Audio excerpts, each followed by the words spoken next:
RSS 1962ஆம் ஆண்டு சீன யுத்தத்தின் பொழுது ராணுவ வீரர்களோட தோளோடு தோள் நின்று உதவி செய்ததற்காக அவங்களுடைய அந்த பணிகளை ரெகக்னைஸ் பண்ணும் விதமாக RSS பேரணியை சுதந்திர தின விழாவில் 1963ஆம் ஆண்டு ஜவஹர்லால் நேரு அவர்கள் அழைப்பு விடுக்கிறார்.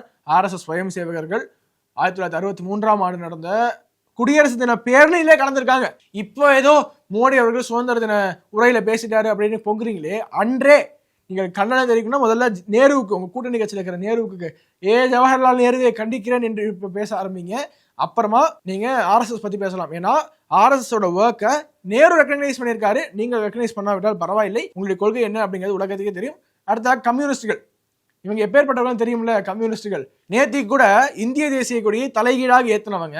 சீனா பாசம் பொத்துக்கிட்டு வரும். சீனா 200 கோடி வேக்சின் போட்டா அவங்களுடைய தீக்கதிரில் ஃப்ரண்ட் பேஜ்ல பிரிண்ட் அடிக்கக்கூடியவர்கள். இதுவே இந்தியாவில் யாரும் வேக்சின் போடாதீங்க என்று ஒரு சில பேர் பிரச்சாரம் பண்ணிட்டு இருந்தாங்க.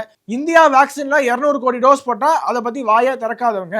இவங்களுடைய சீன பற்ற 1962ஆம் ஆண்டு நடந்த இந்தியா சீனா யுத்தத்தின் போதே நம்ம தெரிஞ்சுக்கலாம் இவங்க யார் பக்கம் இருந்தாங்க என்பது. இது போக இந்தியாவில் நக்சல் தலைவர்களை நம்மளுடைய பாதுகாப்பு படை சுட்டு வீழ்த்தப்படும் போது இல்ல அதெல்லாம் நக்சல் கிடையாது, அவங்க பழங்குடியின மக்கள் என்று இது சாதி சாயம் பூசி நக்சல்வாரி இயக்கத்தை இந்த நாட்டில் அப்படியே ஜஸ்டிஃபை பண்ணி அவங்களுக்கு வக்காலத்தை வாங்கக்கூடிய கம்யூனிஸ்டுகள் RSS பத்தி பேசுது. நேற்றுக்கு பிரதமர் மோடி அவர்கள் நாங்கள் இந்த தேசத்தை எப்படி நக்சல்வாதத்தை ஒழித்து கொண்டிருக்கிறோம் என்பதை கொஞ்சம் டீட்டெயிலாகவே பேசியிருப்பாரு.